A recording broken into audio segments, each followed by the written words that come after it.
안녕하세요. 사연에 빠지다의 DJ 민영입니다.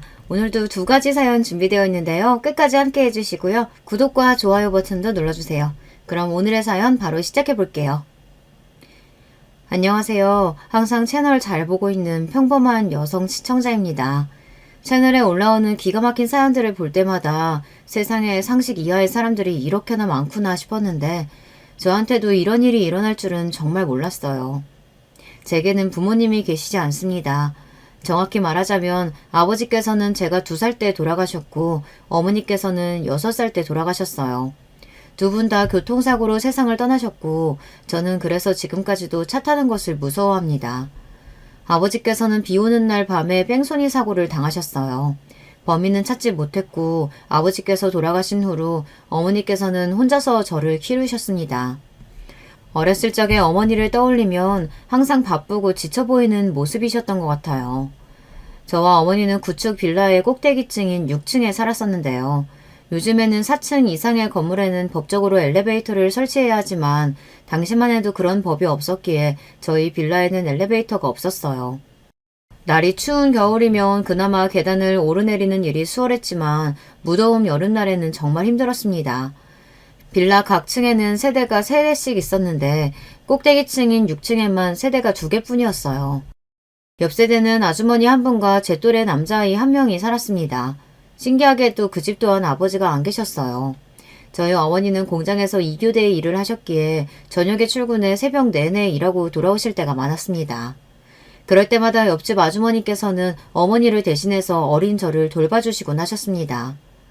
어머니는 그런 아주머니께 매번 신세 지는 것이 죄송해 매번 저를 찾으러 오실 때마다 떡이며 과자며 손에 뭐라도 하나 들고 오셨어요. 아주머니께서는 서로 어려운 처지에 이 정도 돕고 사는 것이 뭐가 어렵겠냐며 부담되니 이런 거 그만 가져와도 된다 손사래를 치셨습니다. 아주머니께서는 학교 앞에서 작은 분식집을 하셨는데요. 저는 학교가 끝나면 바로 그 분식집으로 달려가 공짜 간식을 얻어먹고는 했어요.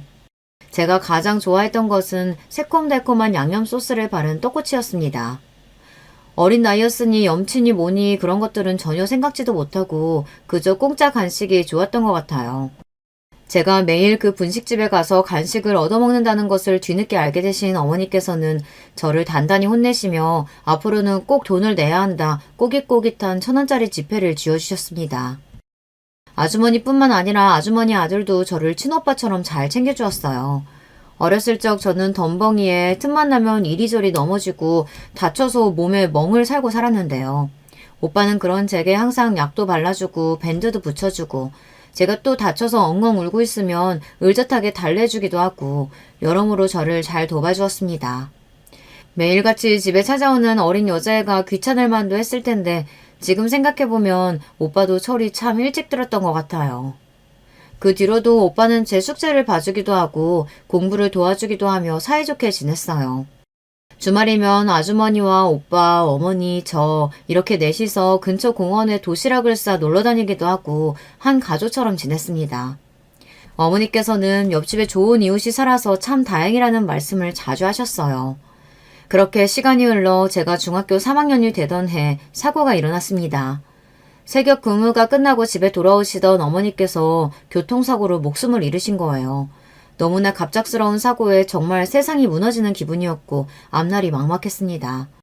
하루아침에 세상 천지에 혼자 남게 되었으니 그 어린아이가 얼마나 겁이 나고 착잡한 심정이었겠어요.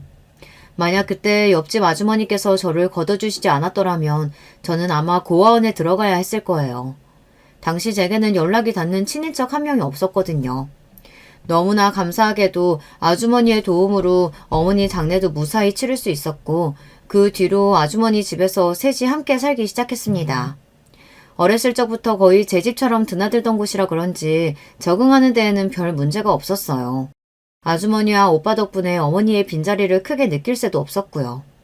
지금 생각해보면 두 사람 다 어머니를 잃은 저를 위해 한동안 애써 밝은 척을 해주었던 것 같아요.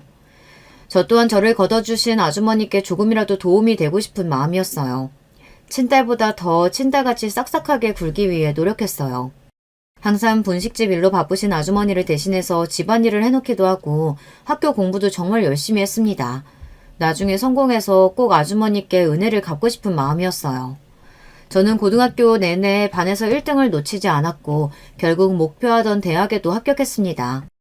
너무나 기뻤지만 한편으로는 고민이 되었어요. 원하던 대학이 사립이라 등록금이나 학비가 눈이 튀어나오게 비쌌고 장학금을 준다는 대학은 그리 원하지 않던 곳이었거든요. 차마 저를 걷어주시고 돌봐주신 아주머니께 대학 등록금까지 내달라는 말은 염치가 없어 꺼낼 수가 없었습니다. 하지만 제 마음을 읽기라도 하신 건지 아주머니께서 먼저 대학에 관련된 이야기를 꺼내셨어요. 네가 성인이 되면 말해주려고 했는데 사실 네 엄마가 네 앞으로 남겨놓은 돈이 조금 있어. 그러니 돈은 걱정하지 말고 원하는 대학에서 마음 놓고 공부하렴. 그렇게 저는 원하던 대학에 입학했고 정말 열심히 공부했습니다. 나중에서야 알게 된 사실이지만 사실 어머니께서 제 앞으로 남겨놓으셨다던 돈은 대학 등록금과 학비에 비해 정말 턱없이 적은 돈이었어요. 아주머니께서 제가 차마 염치가 없어 학비 이야기를 꺼내지 못한다는 사실을 아시곤 일부러 저를 배려해 주셨던 거예요. 다시 생각해도 정말 너무나 감사한 마음뿐이고 앞으로 살아가면서 은혜를 두고두고 갚아야겠다 또다시 다짐하게 되었습니다.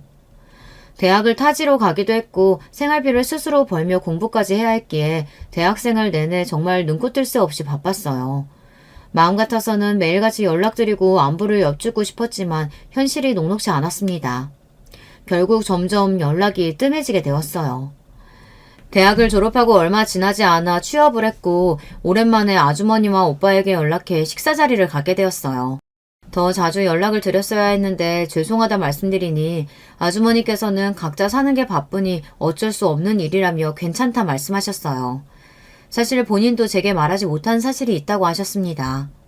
알고 보니 아주머니께서는 제가 대학에서 공부를 하며 정신없이 취업을 준비하던 사이 마음이 맞는 분과 만나 얼마 전에 살림을 합쳐 살고 계셨던 거예요. 너무나 놀라운 소식이었고 저는 몹시 기쁜 마음으로 아주머니를 축하해 드렸어요. 아주머니의 새로운 남편은 엄청난 자산가라고 했어요. 젊었을 적에 알고 지냈던 분이었는데 우연한 기회로 연락이 닿아 만남을 가지다 보니 자연스레 사이가 가까워졌고 그분께서도 오래전 부인과 사별하신 상태였기에 재혼을 하게 되었다고 했습니다. 얼마나 부자인가 하니 빌딩 몇 채를 가지고 있는 부동산 부자라고 했어요. 젊었을 적에 사업을 하시던 분이었고 지금은 은퇴하시고 고급 단독주택에서 지내고 계셨는데 아주머니께서는 살던 집을 정리하시고 그 주택으로 들어갔다고 하시더라고요. 제 어린 시절의 추억이 담긴 친정집이 사라진 기분이라 조금 아쉬웠지만 아주머니께서 더 좋은 환경에서 지내시게 되었다는 사실은 몹시 기뻤습니다. 아주머니께서는 저를 친딸처럼 생각하신다며 새로운 가족들에게 저를 소개시켜주고 싶다고 하셨지만 오빠는 약간 떨떠름해 보이는 눈치였어요. 처음에는 아무리 그래도 친딸이 아니니 재혼한 가족에게까지 소개시켜주는 건 좀 곤란한가 생각했는데 알고 보니 다른 사정이 있었습니다. 아주머니의 새로운 남편에게는 아들이 하나 있었는데 오빠보다 2살 형이라고 했어요. 그 남자가 아주머니와 본인 아버지의 재혼을 아주 강하게 반대했다고 하더라고요.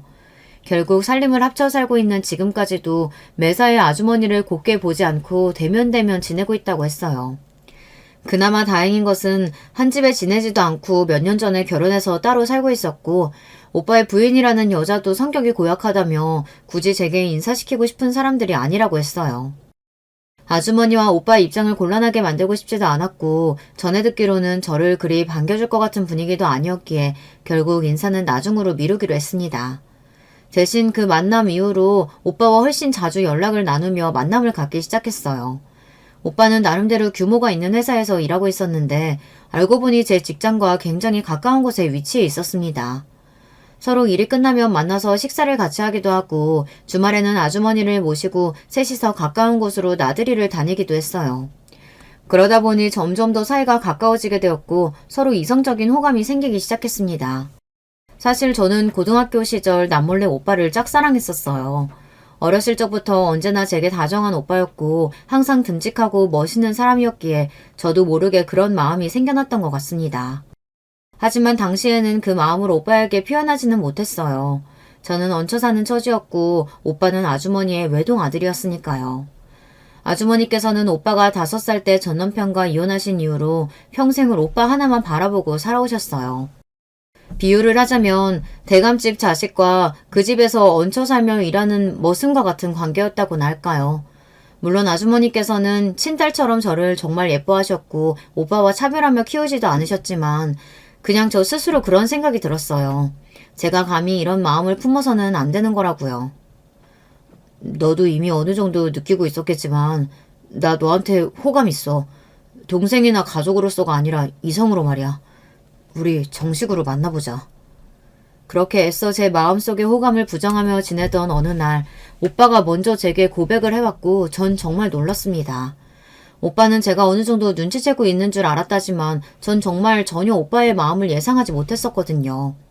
그저 여동생처럼 생각해서 잘 챙겨주는 것이겠거니 싶었는데 오빠도 저와 같은 마음이었다니 정말 기뻤어요. 아주머니께서도 저희의 교제 소식에 많이 놀라시긴 했지만 다행히도 저희 둘을 축하해 주셨고 그렇게 만남을 이어가다 결국 결혼까지 하게 되었습니다. 상견례는 원래 두 집안이 처음으로 만나 인사를 나누는 자리잖아요. 사실 시어머니와 남편은 제게 친정 가족이나 다름없는 사람들이었기에 굳이 상견례 자리를 가질 필요가 없었어요. 그냥 간단하게 시아버지와 남편의 이복형 부부를 만나 인사를 드리고 저녁 식사를 함께 하기로 했어요. 시어머니와 시아버지의 결혼을 끝까지 반대했다던 남편의 이복형, 그러니까 제게 아주버님이 되는 사람은 첫 만남 자리에서부터 불만이 아주 가득해 보이는 얼굴이었습니다. 아주버님은 몇 년 전 결혼했는데 부인 되는 사람이 저보다 무려 6살이나 어린 여자였어요. 그 여자도 저를 쳐다보는 표정이 영 곱지만은 않더라고요. 둘은 혼전 임신으로 결혼했고 사이에 아들 하나가 있었습니다. 그 여자는 결혼할 당시 대학생이었는데 아이가 생겨 학교를 자퇴했다고 했어요.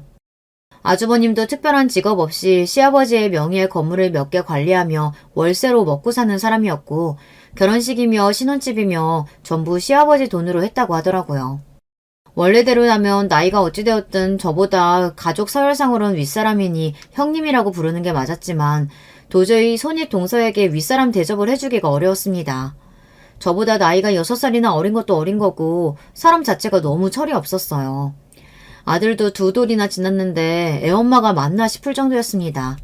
본인 스스로 돈 한 푼 벌어본 적 없이 시댁의 돈으로 호의호식 지내고 있으니 경제관념도 전혀 없고 아주 돈을 펑펑 썼어요. 아이는 베이비시터에게 맡겨놓고 하루 종일 친구들과 브런치며 쇼핑이며 나다니기 바빴고 피부과도 수백만 원씩 돈을 바르며 외모를 바꿨습니다. 본인의 능력이 좋아서 그렇게 산다고 하면 아무도 뭐라고 하지 않을 거예요. 문제는 그렇게 펑펑 써대는 돈이 전부 시댁 주머니에서 나오는 돈이었다는 사실이었습니다. 그러면서 손윗동서가 제게 그렇게 외모를 안 가꾸면 남자들이 금방 질려한다느니 아무리 아줌마라고 하더라도 기본은 해야 한다느니 지적하기 바빴고 저를 완전히 본인 아랫사람으로 취급했어요. 보통 아무리 손윗동서라고 하더라도 손아래 동서의 나이가 본인보다 많으면 완전히 아랫사람 취급하기보다는 서로 존댓말을 하기 마련이잖아요. 그런데 손윗동서는 그런 개념이 전혀 없는 건지 새파랗게 어린 것이 제게 동서는 내 말이 말 같지가 않아? 하며 완전히 갑질을 하려고 들더라고요. 솔직히 성격 같아서는 저도 맞서서 지지 않고 반말을 해주고 싶었지만 괜히 시어머니를 곤란하게 만들고 싶지 않았어요. 그렇지만 죽어도 형님 소리는 안 나왔고 누구누구 씨 하며 이름을 불렀습니다. 시부모님께서도 제 입장을 이해해 주시는 건지 굳이 형님이라고 불러야 한다 강요하시지 않았어요. 손윗동서는 형님이라고 부르지 않는 제게 조금 불만이 있는 눈치였지만요. 아주버님 부부가 시어머니를 그닥 달궈하지 않는다는 이야기는 익히 들어 알고 있었지만 막상 제가 눈앞에서 그 상황을 마주하니 더 기가 찼습니다. 어쩌다 가족끼리 모이면 대놓고 시어머니 들으라는 듯 남자 재산 보고 결혼한 여자들이 어쩌니 저쩌니 사람이 말년에 욕심을 너무 부리면 안 된다느니 쓸데없이 입을 나불댔고 결국 시아버지께 한 소리 듣고 나서야 입을 다물었어요. 손윗동서는 그렇다 치더라도 나이도 먹을 만큼 먹은 사람이 그런 행동을 하니 더 어이가 없더라고요. 시아버지께서 대부분 시어머니 편을 들며 중간 역할을 잘 해주시긴 했지만 그래도 핏줄은 핏줄이라고 아주버님을 싸고 도시긴 하셨어요. 손윗동서도 시어머니께는 아주 까탈스럽고 싸가지 없이 굴었지만 시아버지께는 세상 착하고 애교 있는 며느리가 따로 없었습니다. 예쁘장한 얼굴로 아버님 하며 싹싹하게 구니 시아버지께서는 손윗동서를 꽤나 예뻐라 하셨어요. 시어머니께서는 원체 기가 세시기보단 천성이 순하신 분이었기에 그런 싸가지 없는 것들에게 한마디 제대로 하지도 못하고 매번 꾹 참기만 하셨습니다. 그러다 한번 큰일이 터졌어요. 그날은 시어머니의 생신이었고 오랜만에 가족들이 다 같이 모여 시댁에서 식사를 하였습니다. 보통 시어머니의 생신이라고 하면 며느리가 밥상까지 차리지는 못하더라도 적어도 좋은 식사를 대접하거나 정말 못해도 생신 선물을 준비하는 게 도리에 맞는 일이잖아요. 상식적으로 세상 어떤 며느리가 시어머니 생신에 빛날로 시댁을 찾을 수가 있나요? 손윗동서는 나이가 어리니 그런 개념이 없다 치더라도 아주버님도 마찬가지였어요. 둘 다 약속 시간보다 20분이나 늦게 도착했으면서 선물조차 가지고 오지 않는 거예요. 어린 나이인 것도 다 핑계인 게 만약 시아버님 생신이었다면 절대 빈손으로 오지는 않았을 겁니다. 도착하자마자 늦어서 죄송하다는 말 한마디 없이 자리에 앉더니 식사하는 내내 동서가 차린 거냐, 요리 연습 좀 더 해야겠다, 이건 너무 짜고 저건 너무 싱겁고 이럴 바엔 그냥 나가서 사 먹지 왜 굳이 집에서 식사를 하는지 모르겠다, 불평불만만 늘어놓았어요. 결국 듣다 못한 남편이 그러는 본인은 한 번이라도 시부모님 식사를 직접 차려드린 적은 있느냐 물으니 얼굴을 구기며 불쾌한 티를 내더라고요. 세상에 얼마나 맛있는 요리가 많고 좋은 식당이 많은데 요즘 같은 시대에 굳이 직접 밥상 차려드리는 게 의미가 있나요? 그렇다고 뭐 뒤집어지게 맛있는 것도 아니고. 겨우 이거 하고 그렇게 생색낼 거면 그냥 안 하는 게 낫죠. 뭐라고요? 지금 말 다 했어요? 내가 뭐 틀린 말 했어요? 맞잖아요. 돈 없어서 좋은 식당 못 모시고 이런 밥상이나 차려드리는 거 그거 아니에요? 금세 험악해진 식탁 분위기에 결국 시아버지께서 나서서 중재를 하셨고 그렇게 적당히 큰일 없이 넘어가는 듯 했습니다. 식사가 끝나고 저희 부부는 준비한 선물을 꺼냈고 아주버님 부부는 당당하게 선물을 준비해오지 않았다고 말했어요. 아니, 어머니 생신이라 모이는 자리인데 선물을 안 가져왔다뇨. 생신이라고 꼭 선물을 드려야 하나요? 평소에 어머니께서 워낙 검소하셔서 선물 같은 건 안 드려도 괜찮은 줄 알았죠. 갖고 싶은 게 있으셨다면 미리 말씀을 하시지 그러셨어요. 평소에 하도 동서랑 같이 저한테 낭비 좀 하지 말라고 난리셔가지고 일부러 안 산 거예요? 그걸 지금 말이라고 해요? 해도 너무한다는 생각 안 해요? 그럼 도대체 왜 온 겁니까? 와서 한다는 일이라곤 정성스레 준비한 밥상 앞에서 불평불만을 늘어놓고 둘 다 그 정도 기본적인 개념도 없어요? 선물이 없으면 적어도 예의상 축하하는 척이라도 해야죠. 지금 대체 뭐 하자는 겁니까? 말 좀 조심하지. 윗사람한테 싸가지 없이 그게 무슨 말버릇이야. 다들 조용히 해라. 좋은 날 같이 모여 축하하자고 불렀더니 어딜 부모 앞에서 자식의 연성을 높이고 있어. 결국 센씨 축하 자리는 엉망이 되었고 시어머니께서는 울음을 터뜨리셨어요. 그런 시어머니의 모습을 보니 저도 마음이 미어질 듯 아팠습니다. 시아버지께서는 아주머님 부부에게 아무리 그래도 작은 선물이라도 성의껏 가져왔어야지 생일을 축하하는 자리에서 그게 무슨 상식 없는 태도냐 나무라셨어요. 손윗동서는 애처럼 입술을 삐죽 내밀고는 자리가 끝날 때까지 한마디도 하질 않았어요. 그날 이후로 그렇지 않아도 대면대면했던 저희 부부와 아주머님 부부 사이는 더더욱 멀어졌습니다. 개인적인 연락은 전혀 주고받지 않았습니다. 시어머니께서는 그래도 제가 며느리로 들어와서 참 다행이라며 저 덕분에 마음이 편하고 기댈 곳이 있어 숨통이 좀 트인다고 말씀하셨어요. 그런 시어머니를 위해 제가 더 해드릴 수 있는 게 무엇일까 생각해봤는데 아무래도 시아버지께 점수를 따는 것이 좋겠다는 생각이 들더군요. 앞서 말씀드렸듯 손윗동서는 어린 나이에 얼굴도 예쁘장하고 애교도 많고 손자를 안겨드려서 그런지 시아버님께서 기본적으로 꽤나 예뻐라 하시는 편이었습니다. 가끔 손윗동서나 아주버님이 너무 예의 없이 굴거나 상식 밖의 행동을 하면 엄하게 나무라시기는 하셨지만 팔은 안으로 굽는 법이라고 피가 전혀 섞이지 않은 저희 부부보다는 아주버님 부부를 기본적으로 더 챙겨주시는 듯 했어요. 실질적으로 집안의 모든 권력은 시아버지 손에 있었으니 제가 시아버지께 좀 더 잘하고 점수를 따서 시어머니 길을 세워드리고 싶었습니다. 제가 동서보다 잘할 수 있는 것이 무엇일까 고민해봤을 때 아무래도 연륜에서 오는 센스와 정성일 것 같더라고요. 손윗동서가 아버님께 어리광 부리듯 아양이나 아첨을 떨 수는 있어도 생각이 짧은 편이니 미처 생각하지 못하고 신경 쓰지 못하는 부분들이 많았어요. 저는 그런 부분을 공략해 시아버님께 점수를 따기 시작했습니다. 가장 먼저 실행에 옮긴 것은 시아버님의 취미이신 낚시와 관련된 선물을 드리는 것이었어요. 손윗동서는 시아버님께 애교를 떨어 원하는 선물을 받아갈 줄은 알아도 본인이 먼저 선물을 챙겨드리는 경우는 드물었거든요. 시아버님께서는 젊었을 적부터 쭉 낚시가 취미셨고 은퇴하신 후에도 혼자서 자주 낚시를 가셨어요. 웬만한 낚시용품들은 값비싼 것들을 다 가지고 계셨기에 어떤 선물을 해드려야 할지 고민이 많이 되었습니다. 그렇지만 여러분들도 알고 계시듯이 선물은 가격보다 정성이 더 중요한 법이잖아요. 비록 비싸고 좋은 물건은 아닐지라도 선물을 주는 사람이 받는 사람을 생각하고 고민하고 정성 들여 고른 선물은 어떻게든 티가 나게 되어 있습니다. 낚시가 취미이신 분이 계시다면 알고 계시겠지만 낚시는 종류가 참 많아요. 바다낚시, 강낚시, 바다낚시도 다 똑같은 낚시가 아니라 루어낚시, 릴지낚시 등 알면 알수록 너무 복잡하고 사용하는 물품들도 다양하더라고요. 무턱대고 아무거나 선물해드리기보다는 시아버님께서 어떤 낚시를 주로 하시는지 알아보고 댁에 구비해 놓으신 물품들을 꼼꼼히 살펴봤어요. 다양한 낚시를 즐기시지만 쭈꾸미 낚시는 철마다 꾸준히 가시는 것 같더라고요. 때마침 그때가 쭈꾸미 낚시철이었고 시아버님께 제가 준비한 쭈꾸미 낚시 용품을 선물로 드렸습니다. 가격은 몹시 저렴한 것이었지만 예상대로 시아버님께서는 제 선물에 몹시 기뻐하셨어요.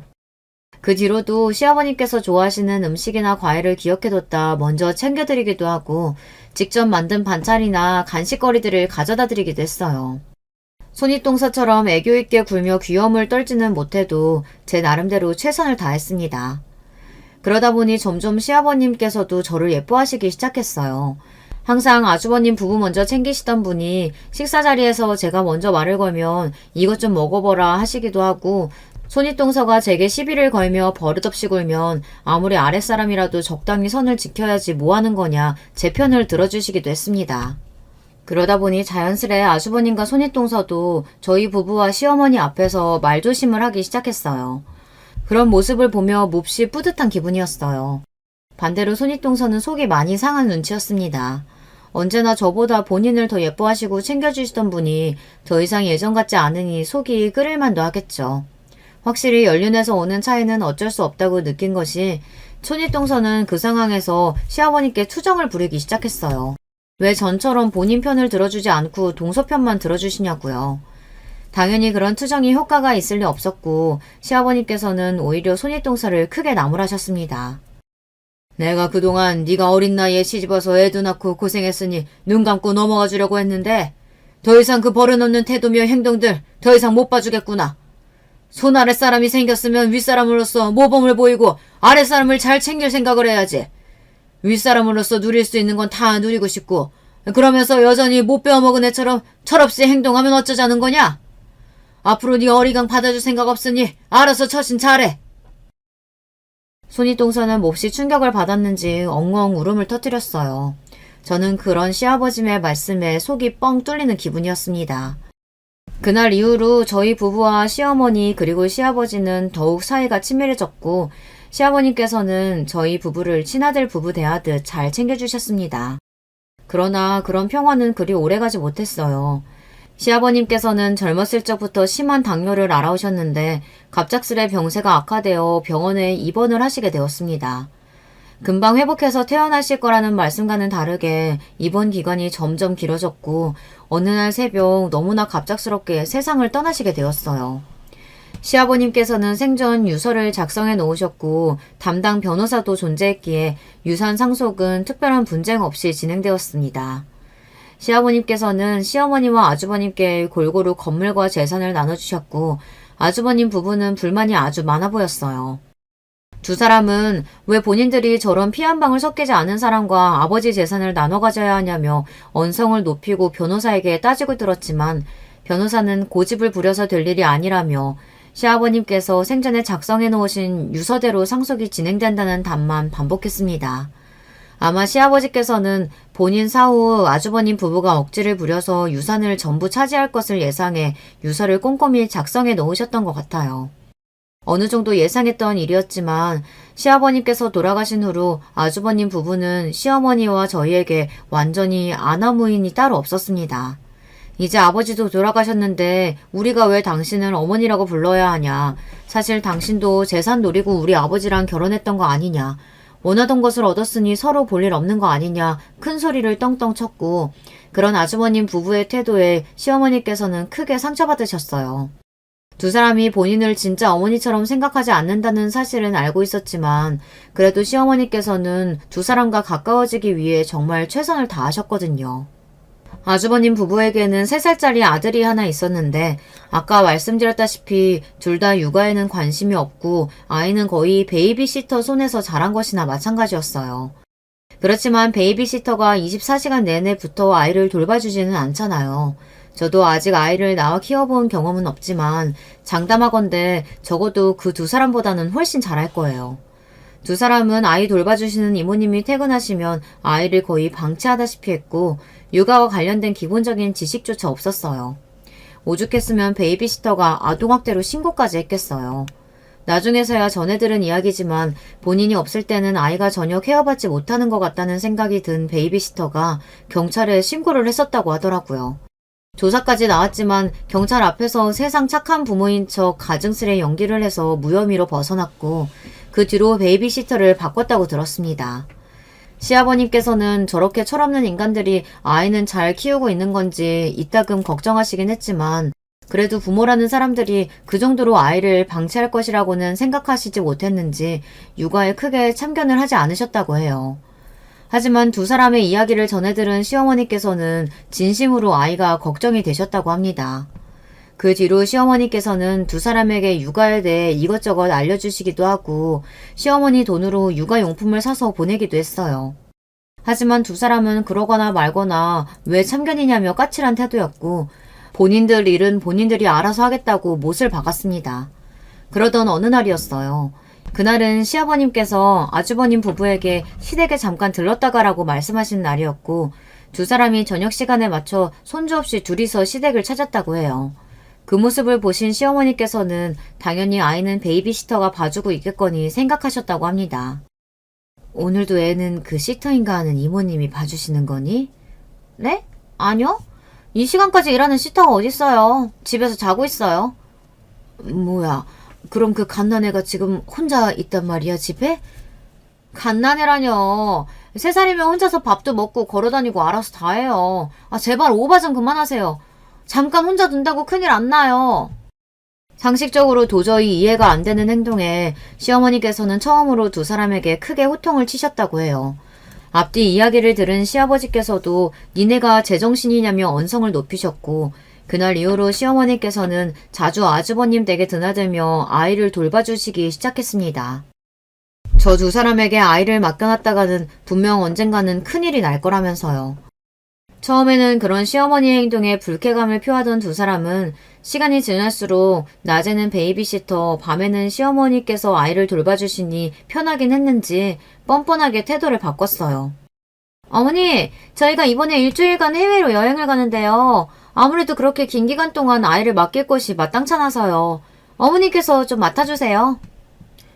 처음에는 우리가 뭘 믿고 어머니한테 아이를 맡기냐, 아이한테 몰래 나쁜 짓 하는 거 아니냐, 말도 안 되는 것들로 트집을 잡고 시비를 걸던 사람들이 나중에는 본인들 여행 가는데 애 맡길 곳 없다며 시어머님께 떠넘기더라고요.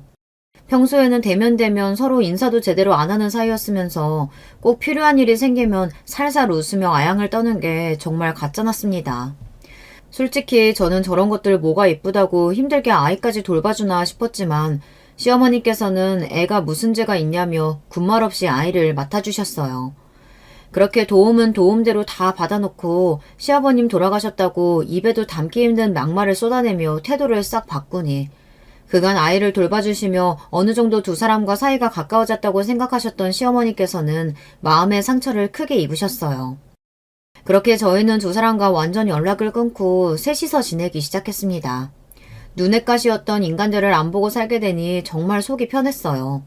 그렇게 몇 달간 평화로운 나날들이 계속되었고 앞으로도 쭉 그 사람들과는 마주보고 지낼 일이 없을 거라고 생각했습니다. 어제 집에 애들이 왔었어. 손주도 데리고 왔더라. 그동안 본인들이 죄송하다고 무릎 꿇고 엉엉 우는데 마음이 안 좋아서 밥 먹여 보냈다. 그러던 어느 날 아주버님 부부가 갑작스레 시댁에 찾아왔어요.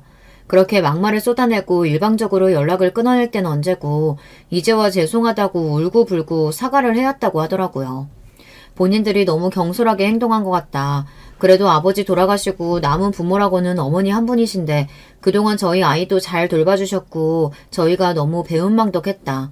이제라도 정신 차리고 앞으로 정말 어머니처럼 잘 모시고 살고 싶다며 솔직히 말해서 그 두 사람이 갑자기 정말 개과천선해서 세 사람이 되었다고는 생각할 수 없었어요. 시어머니께 두 사람 분명 무슨 꿍꿍이가 있는 거다. 아이를 돌봐주던 사람이 사라지니 본인들이 불편해서 그런 거다.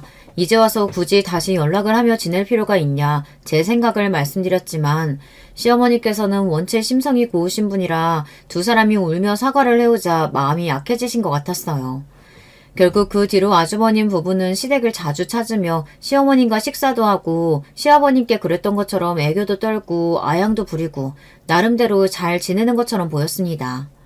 개인적으로는 몹시 마음에 들지 않는 상황이었지만 시어머님께서 두 사람과 잘 지내보고 싶으시다는데 제가 이래라 저래라 주제넘게 나서서 시어머니 행동에 제약을 걸거나 두 사람 사이를 갈라놓을 수는 없었어요. 그래서 애써 좋게 생각하려 노력하고 있었습니다.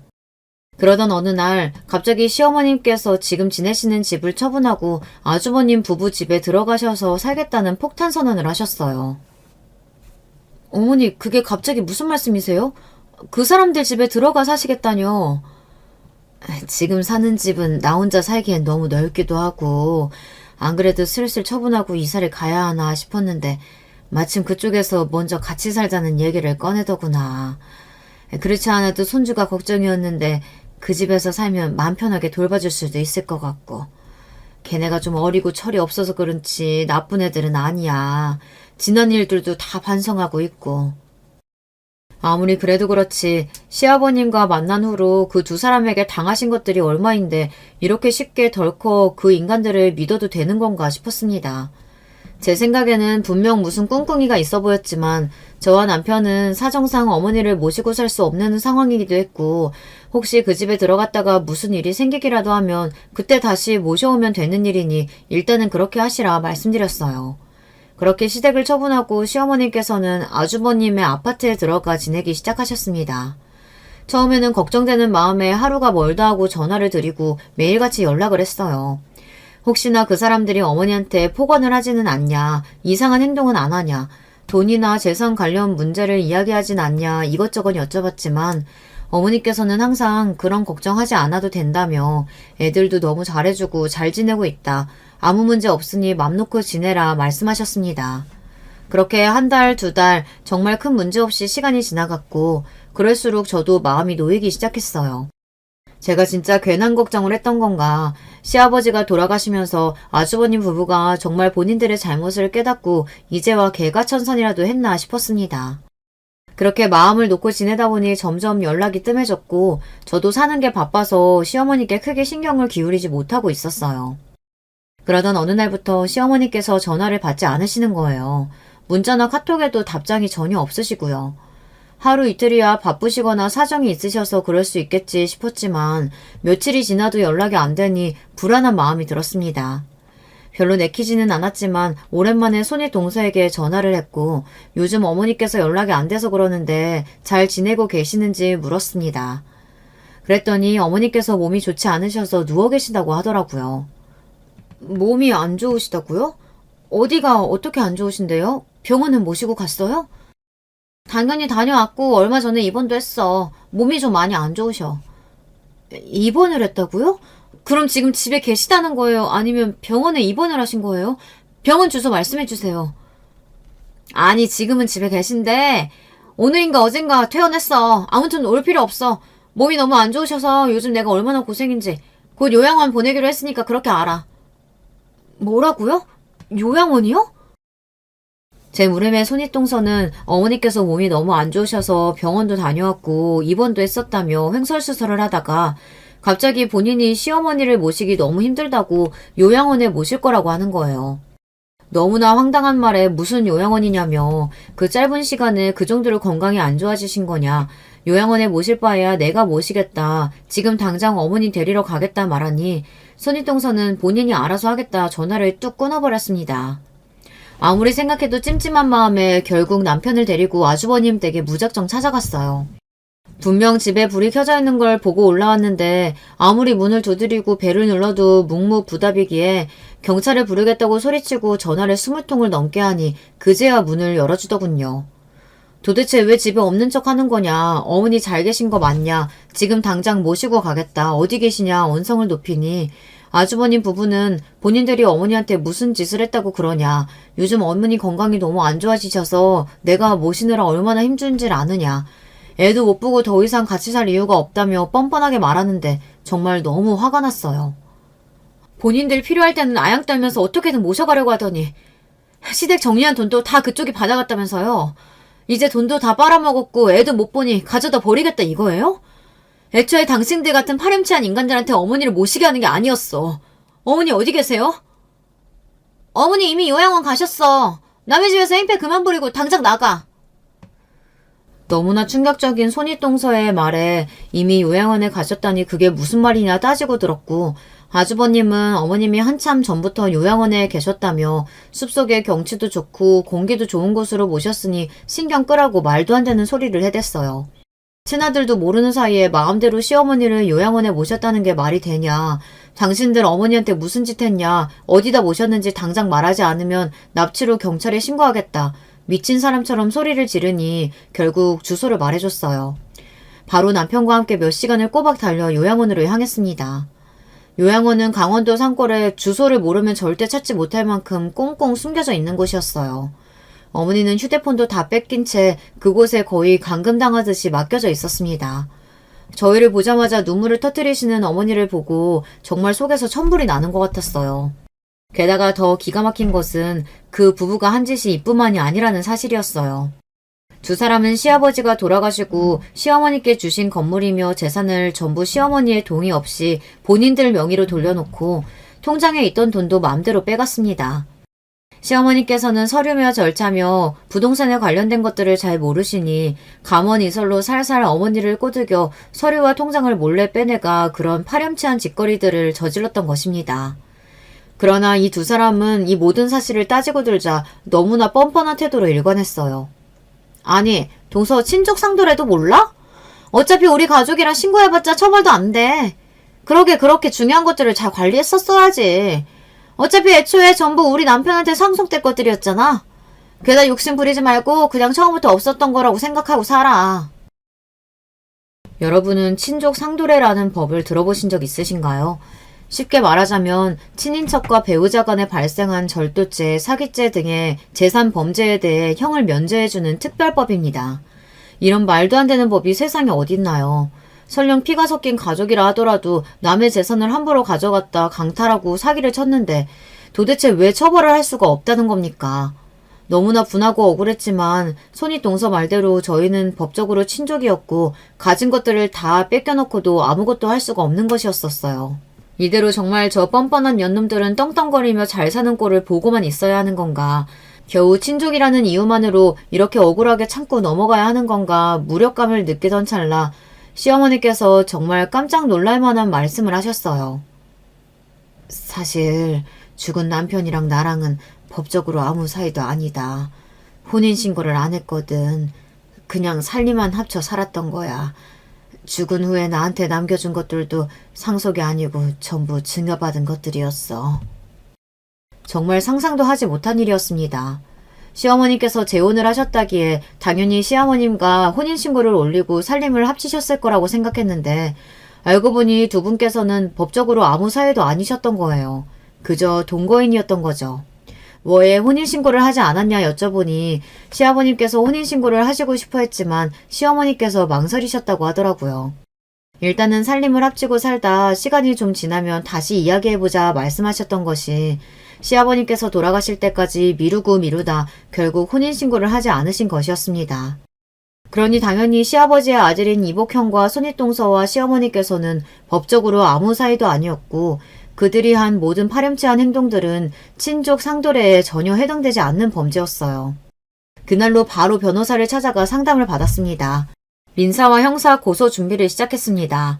손익동서가 제게 전화로 떠벌떠벌 본인들이 어쨌고 저쨌고 본인 입으로 범죄 행위를 전부 시인했었고 그 외의 증거와 정황들도 너무나 명백했기에 변호사 측에서는 민사와 형사 고소 같이 준비하는 것이 좋을 것 같다고 말했습니다. 보통 사기를 당했을 때 형사소송은 사기꾼에게 흔히 말하는 빨간 줄이 길게 하는 것이고 민사소송은 피해 금액을 변제받기 위해 진행하는데 형사소송에서 승리하면 민사소송에서 몹시 유리한 증거로 사용할 수 있어 경우에 따라 다르지만 형사소송을 먼저 진행하는 경우가 많다고 하더라고요. 그렇지만 저희와 같은 경우에는 이미 증거도 너무 명백하고 피해 금액도 커서 두 소송을 같이 준비하는 것이 좋겠다며 무조건 승리할 테니 맘 놓고 기다리기만 하면 된다고 말씀하셨어요. 그렇게 복수의 칼날을 갈기 시작했습니다. 얼마 후 두 사람에게 고소장이 날아가자 기다렸다는 듯 바로 연락이 왔어요. 친족 상도례에 대해 본인이 친절히 이야기해줬는데도 머리가 나빠서 이해를 못한 거냐며 괜히 돈 낭비, 시간 낭비하지 말고 고소 취하하라 하길래 코웃음을 치며 답변해 주었습니다. 너야말로 정신 차려. 너랑 우리 어머니가 친족이라고? 나쁜 짓도 머리가 잘 돌아가야 하지. 그 멍청한 대가리로 남의 등쳐먹으려고 하니 이런 일이 일어나지. 한번 잘 알아봐. 네가 진짜 우리 어머니 며느리인지 아닌지.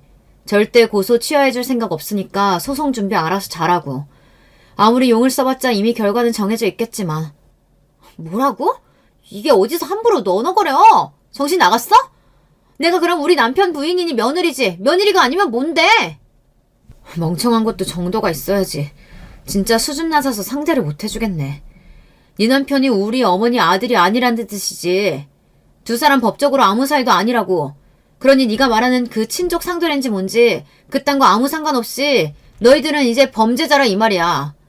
능력이라곤 쥐뿔도 없는 것들이 부모 잘 만나 그동안 편하게 살았으면 가진 것에 만족이라도 할 줄 알아야지. 사기죄, 강탈죄까지 골고루 신고당해서 깜빵에서 썩을 준비나 해.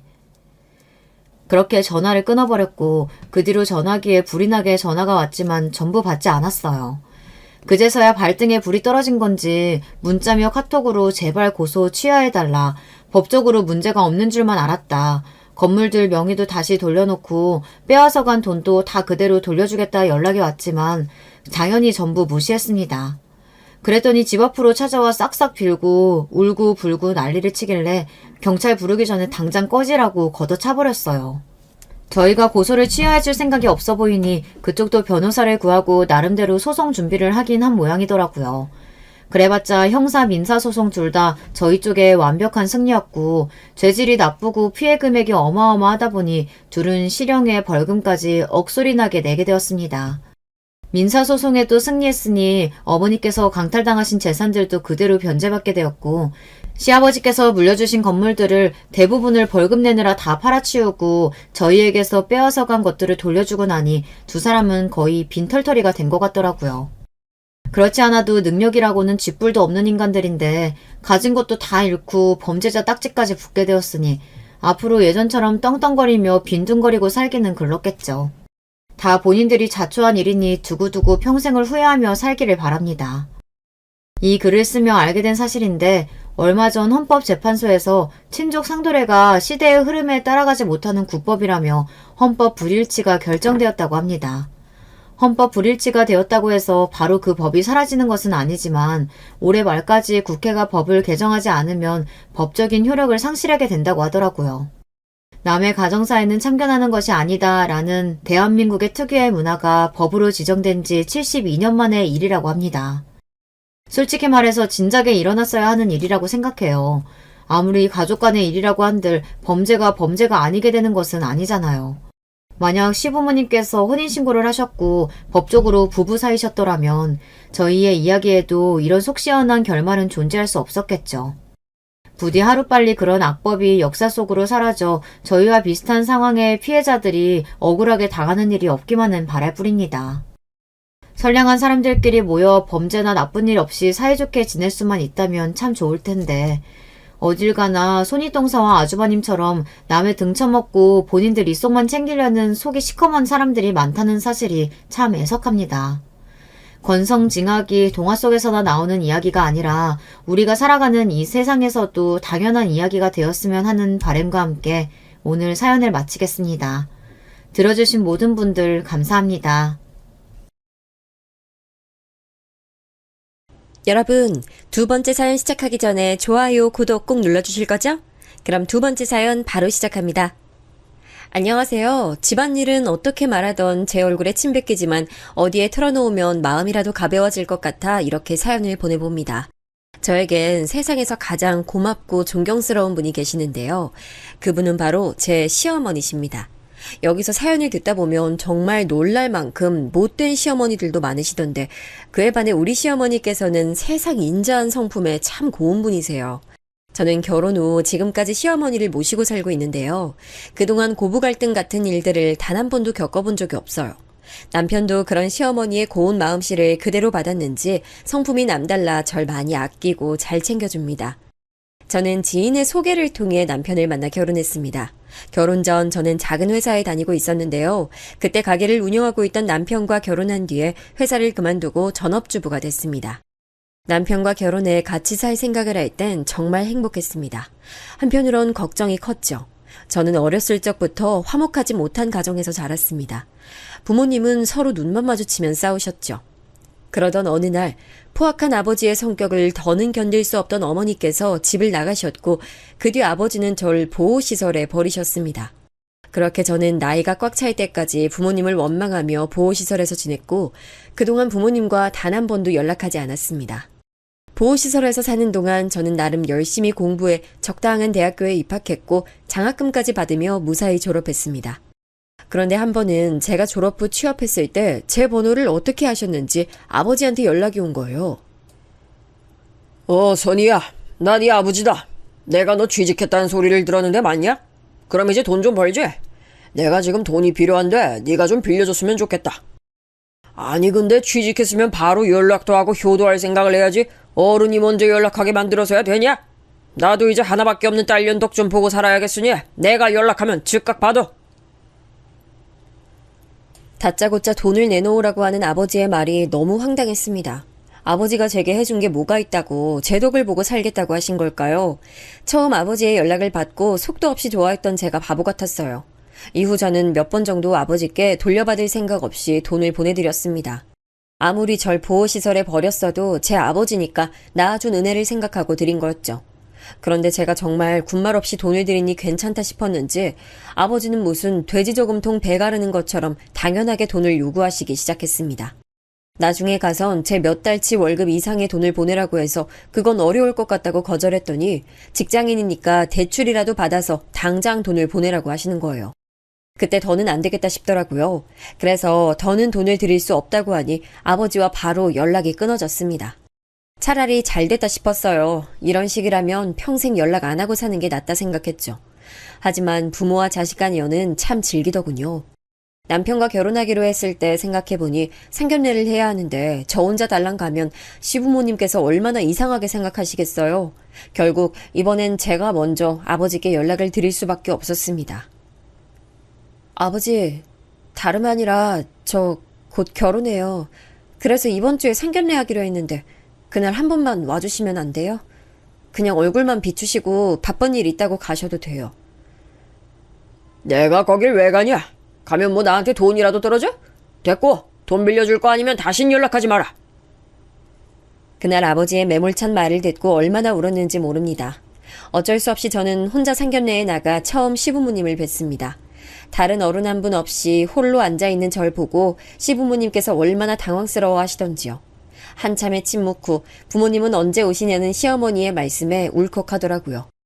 저는 그때 이판사판이라 생각했어요. 그래서 부모님은 오시지 않을 거란 말과 함께 그 자리에서 시부모님께 제 불우한 가정사에 대해 다 말씀드렸습니다. 이야기를 마친 저는 이제 남편과 헤어질 일만 남았다 생각했습니다. 상견례 자리에 부모도 오지 않은 사람을 며느리로 드리고 싶은 사람이 어디 있겠어요. 하지만 시어머니의 눈을 마주한 순간 깜짝 놀랐습니다. 제 이야기를 들으신 어머니께서 울고 계시더라고요. 왜 빨리 말하지 않았어요? 난 그런 줄도 모르고 부모님 언제 오시냐고 닥달해버린 게 됐네. 많이 속상하고 힘들었을 텐데 내가 미안해요. 아이고, 어쩜 이렇게 고운 딸을 놓고 그리 사셨을까. 내가 다 화가 나네. 차라리 내 딸이었으면 얼마나 좋았을까. 처음 시어머니 말씀을 들었을 땐 당황스러웠지만 저는 그 말씀이 그저 새로운 가족에게 하는 인사치레 같은 이야기라 생각하고 담담하게 감사 인사를 드렸습니다. 근데 결혼식 날 제 생각은 송두리째 바뀌었어요. 결혼식 당일 신부 대기실에서 대기 중이었는데 갑자기 밖에서 큰 소리가 나기 시작했습니다. 무슨 일이라도 있는 건가 걱정이 되어 살짝 문을 열고 밖을 내다봤는데 놀랍게도 제 아버지가 계신 거예요. 더 놀라운 건 아버지가 시어머니와 언쟁을 벌이고 있었던 겁니다. 내가 왜 못 찾아와? 여기서 내 친딸이 결혼하는데 당연히 올 수 있지. 어쩜 철면 피가 따로 없네. 그만큼 나이 먹고 부끄러움도 없어? 사람 불러서 내쫓기 전에 당장 나가. 나가다니? 내가 왜 나가? 못 나가. 내가 오늘 여기서 결혼하는 신부 아버지라고. 저는 혹시 아버지가 뒤늦게라도 친부석에 앉고 싶어서 온 건가 싶었어요. 점점 심해져가는 소란을 가만히 보고만 있을 수 없던 저는 신부 대기실에서 나오려고 했는데 순간 시어머니께서 소리치시는 말을 듣고 발걸음이 굳었습니다. 하! 말 한 번 잘했네. 당신, 애비라는 사람이 어떻게 친딸 결혼식 축의금에 손을 대? 그러고도 당신이 애비야? 그럼 내가 애빈데 딸년 축의금은 당연히 내 거지. 선희 걔는 나 아니었으면 이 세상 태어나지도 못했어. 저는 아버지 말에 낯이 뜨거워지다 못해 터질 것 같았어요. 아버지란 사람이 어떻게 딸 결혼식에서 그런 행패를 부릴 수 있죠? 저는 시부모님께 너무 부끄럽고 죄송해서 눈물이 날 것 같았어요. 아버지가 저런 인간 말종인 건 보여드리고 싶지 않았거든요. 그때 전 시어머니께서 이렇게 소리치시는 걸 들었어요. 낳기만 하면 다 부모야? 제대로 부모 노릇을 해야 부모라 할 수 있지. 이제부터 선이는 내가 내 딸로 데리고 살 거니까 앞으로 다신 찾아오지 마. 한 번만 더 찾아오면 확 경찰에 신고해버릴 거니까. 아버지는 결국 경비의 손에 이끌려 예식장 밖으로 쫓겨났습니다. 저는 시어머니의 외침을 듣고 신부 대기실 문에 주저앉아 울고 말았습니다. 상견례 자리에서 시어머니께서 제게 해주신 말씀들이 전부 진심이었다는 걸 알게 되니 참을 수 없는 눈물이 흐르더군요. 눈물 젖은 결혼식을 무사히 끝마쳤을 때 시어머니께선 제 손을 꼭 잡고 이렇게 말씀하셨어요. 결혼식 전에 그런 일이 있어서 많이 놀랐지? 선이야, 앞으로 너는 우리 가족이자 내 딸이야. 누가 뭐라고 해도 신경 쓰지 마. 언제나 이 엄마가 지켜줄게. 엄마요? 엄마라는 말 너무 불러보고 싶었어요. 엄마 너무 죄송하고 감사해요. 제가 정말 잘할게요. 저 받아주셔서 정말 감사해요. 오늘 저 때문에 마음도 많이 불편하셨을 텐데. 그런 말 마라. 난 오히려 우리 딸 마음 상했을까봐 그게 더 걱정이야. 이제 그런 일 절대 일어나지 않게 할 테니까 마음 편히 갖고 같이 잘 살자. 아버지가 찾아와 난동을 부렸을 때 시부모님께서도 많이 놀라고 기분 상하셨을 텐데 절 먼저 살펴주시는 시어머니 말씀에 다시 한번 죄송하면서 크게 감사한 마음이 들었어요. 그래서 저는 시부모님을 제 친부모님처럼 모시고 살겠다고 마음먹었습니다. 그런데 결혼식이 끝나고 신혼여행에서 돌아온 지 얼마 되지 않아 청천벽력 같은 일이 일어났습니다. 시아버지께서 불의의 사고로 하루아침에 세상을 떠나시고 만 것이에요. 시아버지 장례식 날 저는 홀로 남으신 시어머니께 정말 효도하고 살겠다고 눈물의 결심을 했어요. 장례식을 잘 마무리하고 저는 시어머니와 한 집에 살면서 모시고자 했어요. 시아버지도 돌아가시고 혼자 지내시면 힘드실 것 같아 제가 먼저 남편에게 제안했고 남편도 정말 좋아했죠. 그래서 남편과 같이 시어머니께 말씀드렸는데 정작 시어머니께선 거절하시는 거예요. 난 괜찮다. 그저 둘이 잘 사는 게 나한텐 큰 효도야. 그러니까 난 신경 쓰지 말고 신혼답게 예쁘게 지내. 그래도 어머니 혼자 계실 때 아프시기라도 하면 어떡해요. 제가 너무 걱정돼서 그래요.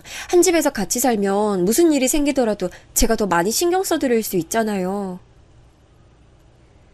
하지만 시어머니께서는 한사코 거절하셨습니다.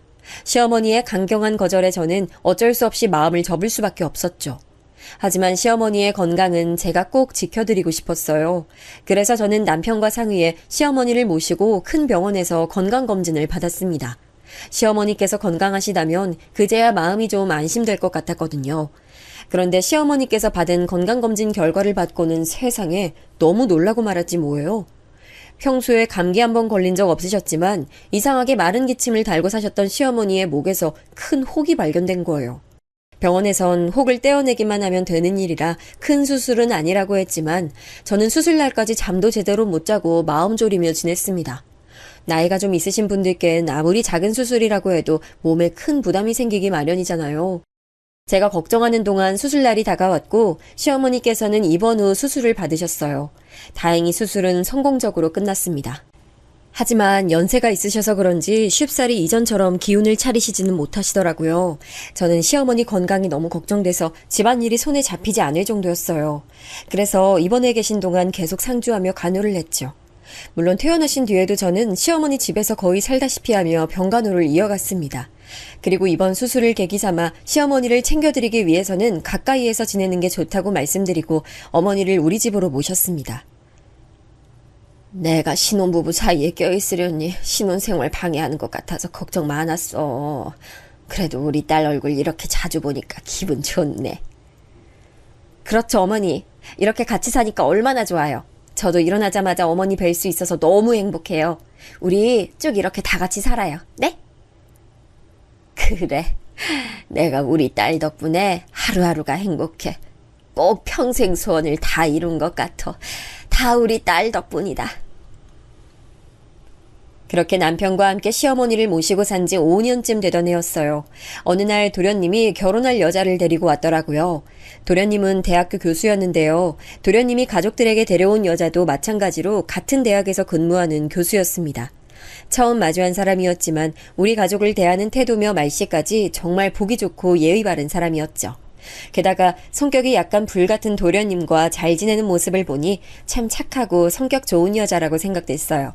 시어머니께서도 상당히 마음에 드신 눈치였죠. 이후 서방님께서는 동서와 결혼하셨고 우리 가족은 서로 평화롭게 잘 지내는 것 같았습니다. 그런데 시간이 흐를수록 동서를 중심으로 자꾸 마음 불편한 일이 생기더군요. 동서는 자신이 명문대 교수인 것에 큰 자부심을 가지고 있었습니다. 물론 명문대 교수가 될 만큼 동서 학력은 화려한 편이었죠. 그래서인지 동서는 본인의 기준에서 학력이나 집안 배경이 낮다고 생각이 드는 사람은 무시하고 하대하는 못된 심보가 있었습니다. 저는 처음에 동서가 착한 사람이라고만 생각해 이것저것 챙겨주며 잘 지내려고 했어요. 근데 어느 날 동서랑 같이 마트에 장을 보러 갔다가 살짝 충격적인 일을 겪었지 뭐예요. 마트에서 동서와 같이 장을 보고 있었는데 거기서 동서의 지인을 만난 거예요. 근데 동서가 지인을 보자마자 갑자기 영어로 대화를 하더라고요. 그리고 저는 꽂아 놓은 보릿자루처럼 놔두고 자기들끼리 한참을 떠드는 겁니다.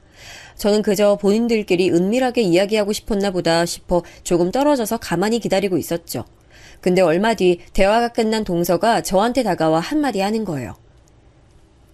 죄송해요, 형님. 오랜만에 대학 동기를 만났더니 너무 반가워서 이야기가 길어졌네요.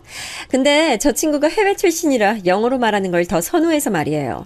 형님은 하나도 못 알아들으셨을 텐데 많이 심심하셨죠? 심심하긴. 동서 친구가 오랜만에 가족끼리 여행 다녀왔다는 얘기를 들으니까 나도 왠지 여행 가고 싶어지던데? 그래서 여행 간다면 어디로 갈지 생각하다 보니까 하나도 안 심심했어. 어머, 형님 다 알아들으셨구나. 보기보다 영어 잘하시나 봐요. 그렇게 말하면서 저를 위아래로 훑어보는데 눈빛이 그렇게 안 봤는데 의외라는 듯 했어요. 그 순간 동서의 시선에 기분이 너무 불쾌하더라고요. 만약 제가 거기서 영어를 아예 못 알아들었다면 동서가 저를 어떤 시선으로 볼지 예상이 됐거든요. 하지만 마음 한편으로는 제 기분 탓일 수도 있지 싶어 그날은 그냥 다른 말 없이 넘어갔습니다. 그런데 그 후에도 동서는 몇 번이나 저를 시험하듯 하더군요. 저를 볼 때마다 영어에 관한 질문을 하질 않나, 같이 잘 보고 있던 드라마를 꺼버리고 갑자기 영어 뉴스를 틀질 않나, 그것도 아니면 대뜸 같이 영화 한 편 보자면서 자막 없는 미국 영화를 틀어놓는 거예요. 그리고 중간중간 저를 떠보면서 사람 신경을 살살 긁더군요. 형님, 방금 저 배우가 뭐라고 하셨는지 알아들으셨어요? 당연히 알아들었지. 왜, 동서는 못 알아듣겠어? 그래서 나한테 묻는 거야? 어머, 아니요. 제가 모를 리 있겠어요. 명색이 대학 교수인데요. 저는 혹시나 형님이 못 알아들으신 건 아닌가 싶어서 알려드리려고 물어본 거예요. 내가 알아듣든 못 알아듣든 동서가 무슨 상관이야? 그리고 저번부터 생각한 건데 동서 묘하게 사람 기분 나쁘게 하는 게 있어. 자꾸 영어 가지고 나 떠보기나 하고 말이야. 다 알고도 그냥 넘어가 줬더니 내가 만만한가 봐. 아니에요, 형님. 만만하긴요. 생각해보니까 제가 말이 좀 별로였던 것 같네요. 죄송해요. 자꾸 그렇게 말하니 저도 더는 좋게 쳐내지 못하겠더라고요. 그러더니 그 이후부터는 별다른 말이나 떠보는 행동도 사그라들었습니다. 만약 제가 하나라도 모르는 티를 냈다면 저를 얼마나 무시했을지 짜증나더라고요. 그 이후부터 저는 동서와 조금씩 거리를 뒀습니다.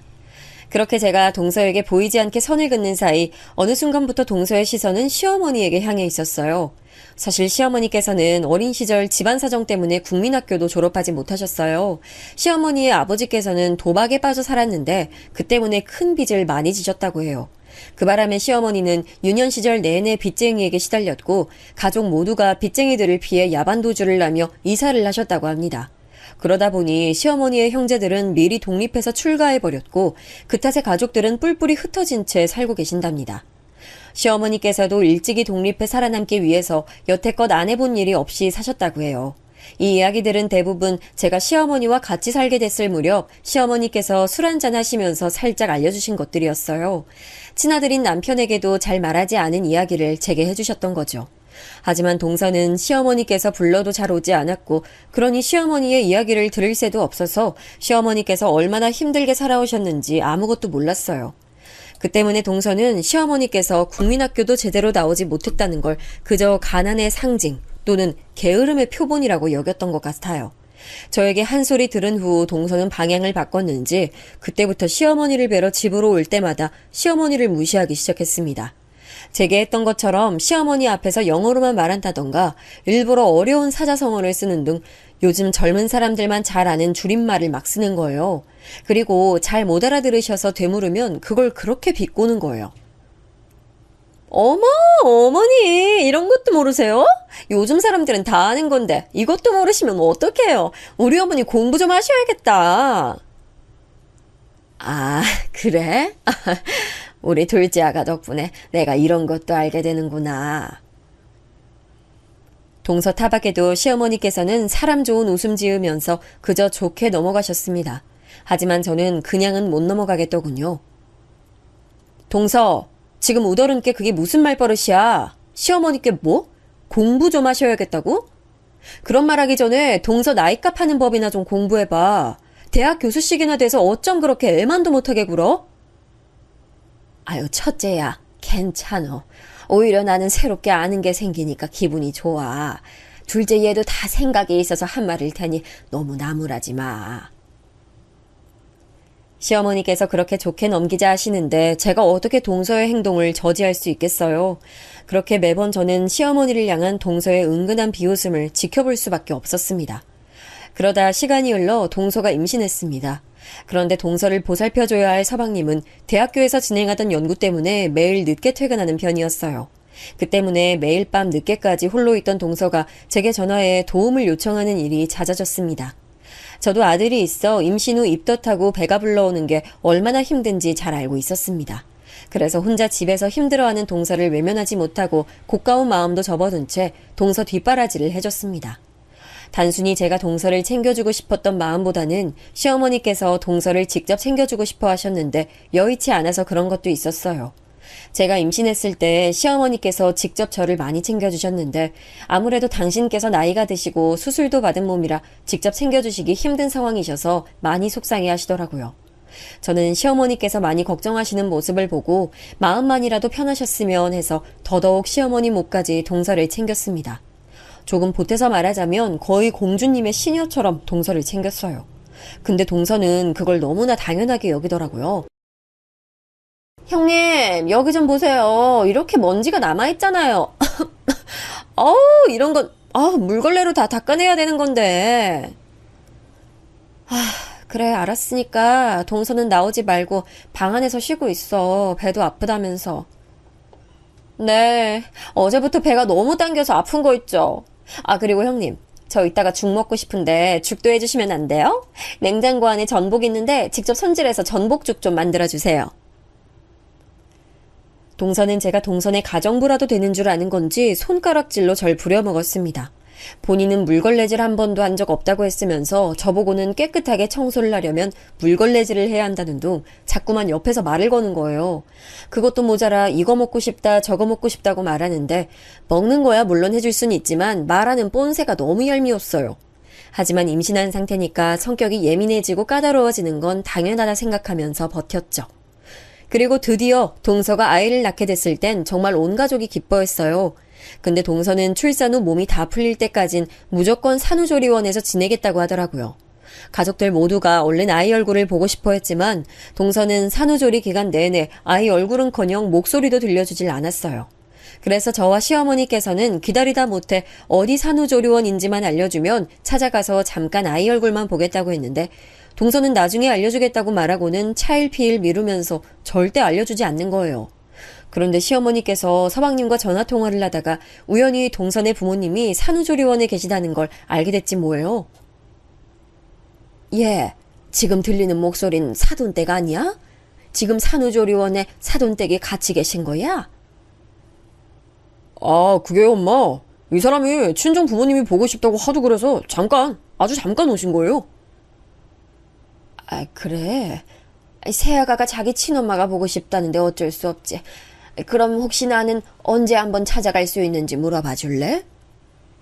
죄송해요, 엄마. 그게 이 사람이 좀 불편하다고 해서요. 아무래도 산후조리 다 끝날 때까진 못 오실 것 같아요. 정말 죄송해요. 시어머니 옆에서 서방님과의 통화를 듣고 있으니 화가 나다 못해 분통이 터지더라고요. 저는 너무 열이 받아 시어머니께 전화를 넘겨달라고 해서 서방님께 할 말이 있으니 동서 좀 바꿔달라고 했습니다. 그러자 아주 박다 못해 즐거워 웃는 목소리로 동서가 전화를 받더군요. 동서, 친정 부모님이 더 편한 건 알지만 그래도 이건 정말 경우가 아니지. 우리는 아기 얼굴 잠깐 보는 것도 거절하고 산후조리원 위치도 안 알려줬으면서 동서 부모님들은 아예 거기 눌러 앉으셨나 봐. 정말 너무한다. 어머니가 뭐 대단한 거 바라셨어? 손주 얼굴만 잠깐 보고 싶으시다는 마음이 그게 그렇게 불편해? 동서한테 정말 실망이야. 사람 그렇게 사는 거 아니야. 저는 동서에게 말을 쏘아붙이고는 전화를 끊었습니다. 생각할수록 어찌나 서운한지 전화를 끊고도 분이 가라앉지 않더라고요. 저도 이렇게 서운한데 시어머니 마음은 어떻겠어요? 하지만 시어머니께서는 조금 서운한 기색을 비치시다 그럴 수도 있다며 동서의 입장에서 잘 생각해보자고 절 타이르시더군요. 그렇게 시어머니께서 마음 넓게 매번 동서의 입장을 생각해 주셨지만 동서의 행동은 나아지는 게 없었습니다. 오히려 더 심해졌죠. 동서는 이후 아이의 육아에 관해서는 시댁 식구들의 말은 어느 하나 듣지도 않고 알아서 하겠다고 선언하며 아이의 시댁 식구를 배척했습니다. 게다가 조카가 갓난아이일 때도 이리저리 핑계만 대며 얼굴도 안 비치더니 어린이집 다닐 무렵엔 아이의 공부를 위해서라며 시댁 행사도 전혀 참여하지 않았고 명절에도 오지 않았어요.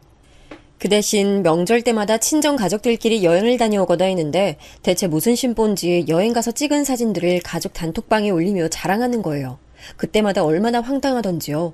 황당한 건 저뿐만이 아니었는지 시어머니께서도 표정이 매우 좋지 않으셨어요. 하지만 그때도 시어머니께선 동서에게 질책 한마디 하지 않으셨습니다. 시어머니께서 처음에 동서가 임신했을 때 얼마나 기뻐하셨는지 옆에서 다 지켜본 저로서는 동서 태도가 너무 기가 차고 괘씸했습니다. 하지만 시어머니께서는 속상한 마음을 티내지 않으려고 하셨어요. 그저 동서의 사진을 보며 잘 지내고 있는 것 같아 보기 좋다고만 하셨죠. 그 모습을 보고 있으려니 참 마음이 많이 아팠습니다. 시간이 지나도 동서의 행동은 쭉 그대로였습니다. 거의 몇 년 동안 시어머니께서는 손주의 얼굴 한번 제대로 본 적이 없으셨죠. 그러다 시어머니께서도 더는 참기 어려우셨는지 이번에 단단히 마음을 먹고 동서에게 연락하셨대요. 둘째 아가야, 혹시 이번 명절에도 오지 않을 생각일까? 네가 일이 많이 바쁜 건 알고 있는데 이게 도대체 몇 번째인지 모르겠네. 네 얼굴도 손주 얼굴도 못 본 지 너무 오래돼서 참 많이 보고 싶다. 그러니까 이번 명절에는 꼭 와줬으면 좋겠네. 예? 어머니, 갑자기 왜 그러세요? 저 일이 많이 바빠서 못 가는 거 아시잖아요. 그리고 제 얼굴이나 우리 진영이 얼굴은 제가 사진 보내드린 걸로 보시면 되잖아요. 그래. 알고는 있는데 사진으로 보는 거랑 직접 보는 건 다르잖아. 지금 몇 년이나 얼굴을 못 봐서 내가 우리 손주 얼굴이 가물거릴 정도야. 그러니까 이번 명절엔 꼭 오도록 해. 네가 매번 명절 때마다 바쁘다고 해서 이렇게 몇 달 전에 얘기하는 거야. 그러니까 잊지 말고 이번에는 꼭 오렴. 시어머니의 말을 들은 동서는 도통 오고 싶지 않았는지 그동안 연락 한 번 하지 않던 제게 따로 연락해 시어머니께 잘 말씀드려달라고 하더군요. 저는 듣자마자 기가 찼습니다. 필요할 때만 연락하는 동서 태도가 정말 위선적이었어요. 그래서 저도 따끔하게 동서에게 말했습니다. 동서, 정말 해도 해도 너무한 거 아니야? 아니, 명절마다 바빠서 못 오겠다고 하더니 가족 단톡방에다가는 친정이랑 여행 다녀온 사진 떡하니 올려놓고 그랬잖아. 어머니께서도 알면서 많이 참으신 거니까 그런 말 하지 말고 이번 명절에는 꼭 와. 알았어? 형님, 그건 몇 달 전부터 계획한 일들이라서 어쩔 수 없이 그랬던 거예요. 제가 설마 일부러 그랬겠어요? 사는 게 바빠서 까먹고 하다가 그런 거죠. 그리고 명절 때도 애들 공부 때문에 바빠서 그런 걸 어떡해요? 그럼 이번에 어머니께서 몇 달 전에 연락하신 거니까 동서 말대로라면 미리 약속 잡은 거나 다름없잖아. 그럼 이번 명절에 올 수 있겠네. 그리고 명절에 무슨 공부야. 그날 하루 정도 공부 안 해도 동서 아들은 동서 닮아서 머리가 있으니까 별일 없을 거야. 그러니까 꼭 와. 이후 동서에게서 몇 번 연락이 왔지만 전 똑같이 말하고 끊어버렸죠.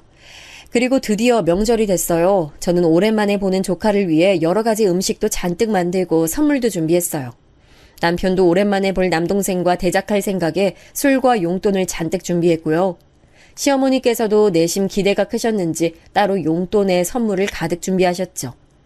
조카가 얼마나 컸을지 다들 궁금해하며 이야기하는 동안 동서네가 도착했습니다.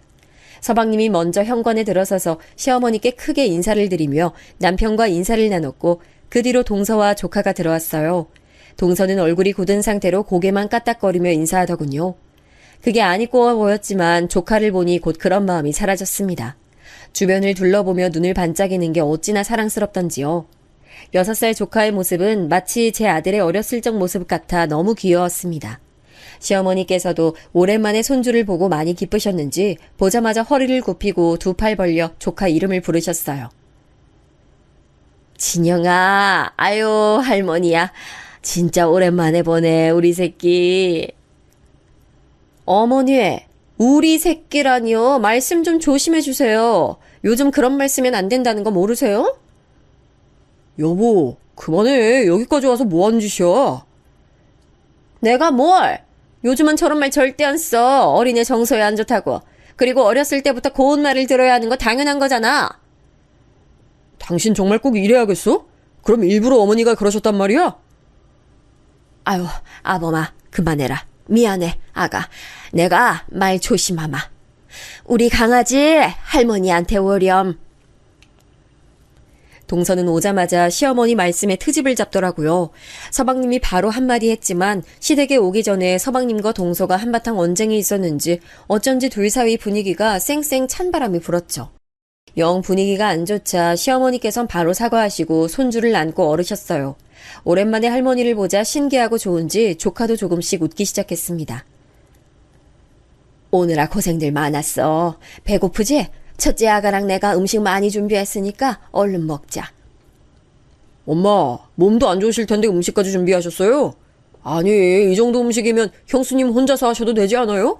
다음부턴 우리 엄마 조금만 더 신경 써주세요.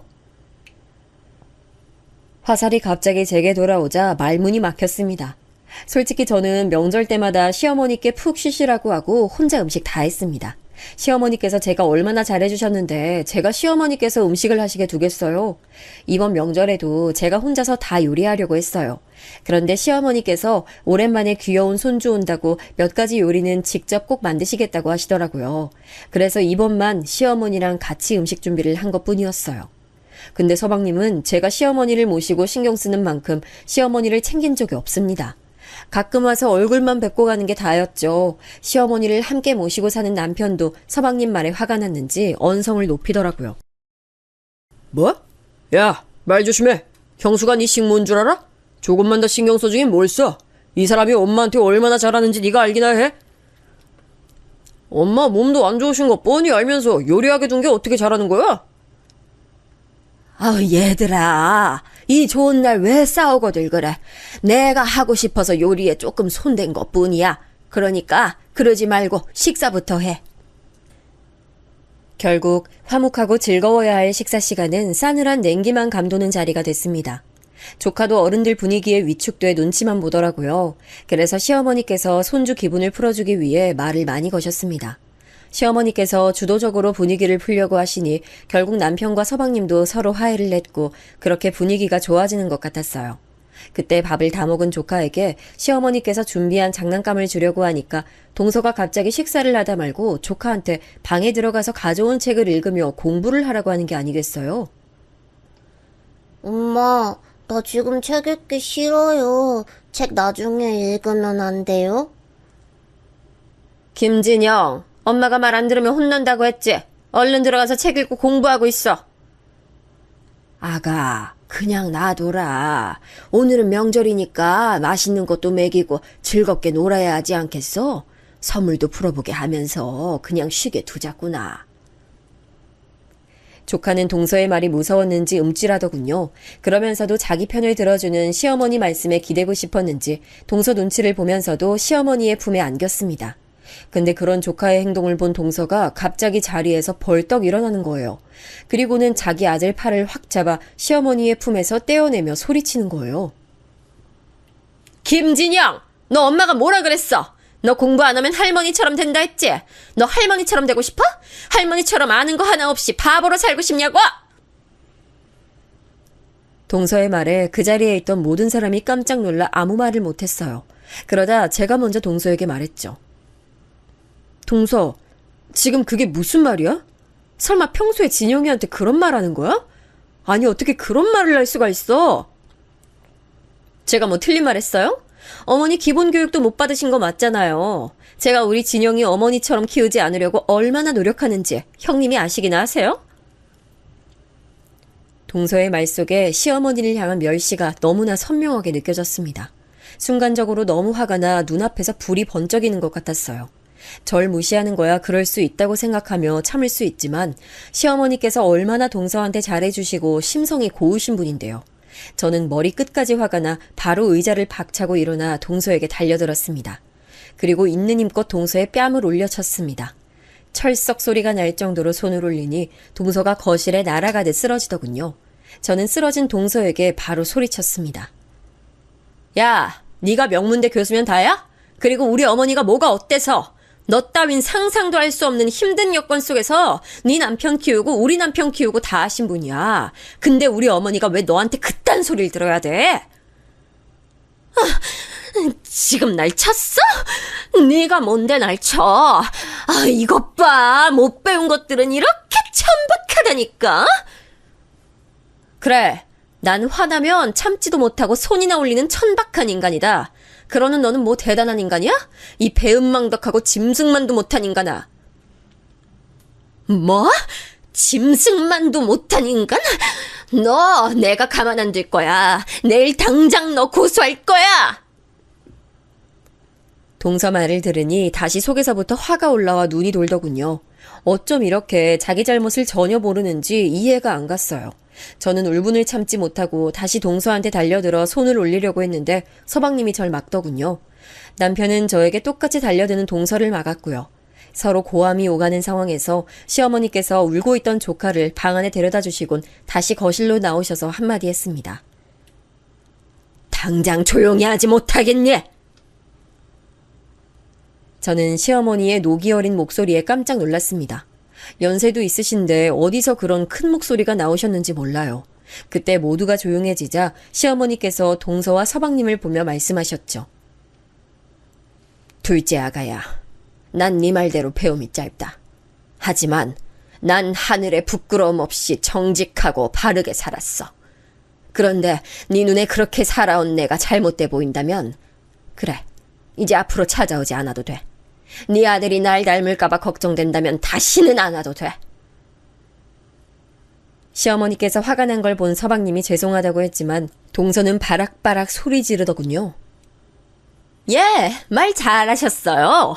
애당초 이런 천박한 한 집안에 우리 진영이 데려오고 싶지도 않았어요. 이런 곳에서 진영이가 뭘 배우겠어요?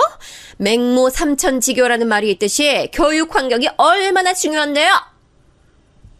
여보, 그만 좀 해. 아니, 엄마 오해해요. 이 사람이 지금 화나서 막말하는 것뿐이에요. 그리고 엄마가 국민학교만 나온 건 사실이니까 그렇게 화낼 일은 아니잖아요. 예? 아범아, 나도 화가 나서 내뱉는 말실수와 본심은 구분할 줄은 알아. 오늘 네 처와 네가 하는 말을 보니까 아무래도 내가 너를 잘못 키운 것 같네. 가. 그리고 다시는 오지 마. 시어머니 말씀에 동서는 기다렸다는 듯 바로 방에 있던 자기 아들 손을 붙잡고 끌고 나갔어요. 서방님도 잠깐 동서 좀 보고 오겠다고 나가더니 그대로 돌아오지 않았습니다.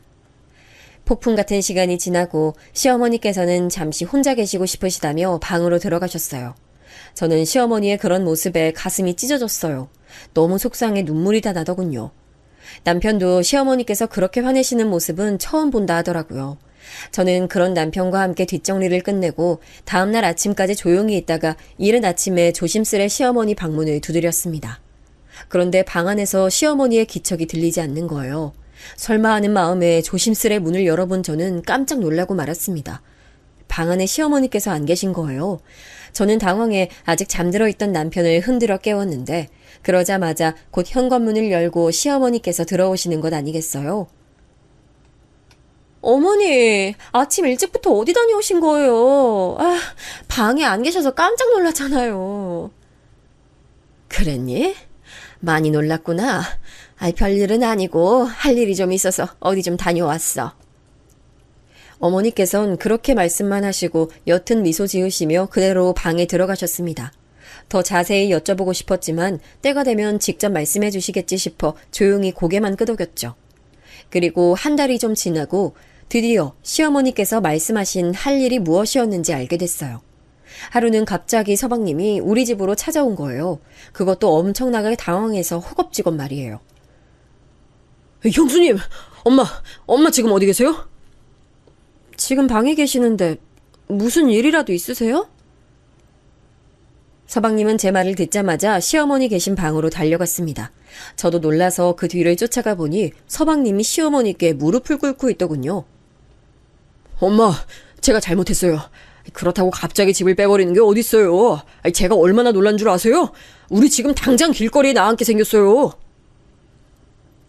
하지만 시어머니께선 눈길도 주지 않고 대답도 안 하시더라고요. 서방님은 애원하다가 화도 내며 시어머니께 어떤 말이라도 들으려고 했습니다. 하지만 시어머니께서는 딱 한마디 하셨습니다. 나가. 엄마, 제가 잘못했다니까요. 제가 지은이 데리고 와서 사과시킬게요. 예? 지금 밖에 있으니까 바로 데려올게요. 말을 마친 서방님은 다시 밖으로 뛰어나갔죠. 그동안 시어머니는 아예 등을 돌리고 앉으셨습니다. 얼마 지나지 않아 동서와 서방님이 다시 집 안으로 들어와 시어머니 앞에 무릎을 꿇으며 빌더라고요. 어머니, 제가 잘못했어요. 제가 생각이 짧았어요. 다신 그런 말 하지 않을 테니까 제발 용서해 주세요. 제발 집만이라도 다시 어떻게 해주세요. 네? 엄마, 지은이도 지금 잘못했다고 빌고 있잖아요. 한 번만 봐주세요. 진영이를 집 없이 키울 순 없잖아요. 제발요. 나는 둘째 아들도 둘째 며느리도 없어. 나가. 저는 동서와 서방님의 말씀을 토대로 어떤 상황인지 알 것 같더라고요. 솔직히 좀 시원하면서 그렇게 높던 동서의 콧대가 부러진 걸 보니 고소했죠. 그렇게 옆에서 가만히 지켜보고 있었는데 갑자기 동서가 저한테 매달리는 거예요. 형님, 제가 잘못했어요. 어머님께 말씀 좀 드려주세요. 전 그저 진영이를 잘 키우고 싶은 마음에 그때 말이 헛나온 거예요. 네? 아, 그래? 하긴 동서는 항상 진영이를 잘 키우고 싶어 했지. 근데 그럼 원하는 대로 된 거 아니야? 이제 시댁 안 오고 애 공부에만 전념하면 되잖아. 잘 됐네. 형님, 정말 너무하세요. 형님이 뺨 때린 거 제가 고소도 안 했잖아요. 근데 이러시기에요? 정말 기가 찬다. 지금이라도 고소하고 싶으면 해. 난 겁 안 나. 그리고 내가 너무하면 지금까지 동서와 서방님이 한 짓은 뭐라고 생각해? 제발 두 사람이 한 행동을 먼저 생각해. 말 다 했으면 이제 어머니 말씀대로 나가줘. 그리고 이젠 다신 찾아오지 마. 제 말에도 서방님과 동서는 한동안 집 밖으로 나가지 않으려고 용을 썼습니다. 그래서 하는 수 없이 가게에서 일하고 있던 남편을 불러 둘을 내쫓았어요. 시어머니께서 두 사람이 한바탕 난리를 치고 가버리자 속이 많이 상하셨는지 며칠 동안 밥도 잘 못 드시더라고요. 그리고 뒤늦게 저는 시어머니께 어떻게 된 일인지 들을 수 있었습니다. 알고 보니 시어머니께서 부동산을 몇 채 가지고 계셨더라고요. 땅을 보는 눈이 있으셨던 건지 건드리는 부동산마다 다 수익이 잘 나셨대요. 그렇게 부동산으로 재산을 불려 남편의 가게도 내주시고 서방님이 대학교 교수가 될 때까지 전부 뒷바라지 하셨던 거더라고요. 결혼 초에 남편이 장만해오겠다던 집도 사실은 시어머니께서 주신 거였대요. 정말요? 그럼 왜 이제껏 한 번도 말씀 안 하셨어요? 괜히 분란 일으키고 싶지 않았어. 하지만 이렇게 된 거 아무래도 유언장까지 고쳐야겠다. 내가 죽고 난 뒤 유산은 모두 첫째와 너한테 주마. 저는 시어머니께서 재력이 많다는 사실을 듣고 놀랐습니다. 하지만 동시에 저는 너그러운 성품대로 복을 받으신 거구나 생각이 들었죠. 그 후 정말로 유언장 내용을 바꾸셨고 그동안 동서와 서방님은 동선의 친정 부모님네 들어가서 살고 있다고 들었어요. 한 번쯤 시어머니께서 동서 부모님께 연락하셨던 적이 있어요. 본인들이 딸 교육 잘못 시켰다고 말하며 한 번만 용서하시고 마음 풀어주시라 부탁드린다고 하셨죠. 하지만 시어머니께서는 별다른 말 없이 끊어버리셨습니다. 그 이후 서방님과 동서가 또 찾아왔지만 저는 시어머니의 말씀대로 절대로 문을 열어주지 않았어요. 나중에 동선에는 조카를 납세워 시어머니를 뵈려고 했는데 시어머니께서는 그 일로 더욱더 화가 나셔서 계속 이따위 짓 하면 아예 집을 옮기고 연락을 끊겠다고 하시더라고요. 시어머니의 으름장에 놀란 동선에는 곧 돌아갔습니다만 저는 시어머니께서 하신 행동이 당연하다고 느껴졌어요. 어떻게 본인들 한 짓은 생각도 않고 자기 자식을 방패 삼아 시어머니 마음을 돌릴 생각을 할 수 있는 걸까요? 나중에 얘기를 들은 남편도 남동생과 동서가 정말 제정신 아닌 것 같다고 했습니다. 그리고 남편도 나중에 가게로 찾아온 동서네를 그대로 내쫓았다고 하더라고요. 지금은 시간이 좀 지났지만 아직 시어머니의 화가 풀리지도 않았거니와 동서네에게 유산이 한 푼도 안 돌아가는 상황은 달라지지 않았어요. 가끔 들리는 소식에 의하면 동서네가 원래 살고 있던 집에서 쫓겨나면서 굉장히 힘들다 하더라고요. 동선의 부모님은 동서가 일하는 대학교에서 엄청나게 멀어서 왕복 6시간은 걸린다고 들었습니다. 애꿎은 조카만 부모 잘못 만나 고생하는 것 같아 마음 아프지만 어쩌겠어요. 동서가 위아래도 없고 예의도 없으니 벌을 받은 것뿐이라고 생각합니다. 언젠가 시어머니께서 마음 푸시는 날이 올 수도 있다고 생각합니다만 제가 봤을 때 그날은 정말 먼 훗날이라 생각드네요. 만약 어머니께서 화를 푸시더라도 저는 이 일을 절대 잊지 않을 겁니다. 그때 동서 말이 너무 충격적이어서 잊으려고 해도 잊을 수 없지만 말이에요. 들어주셔서 감사합니다.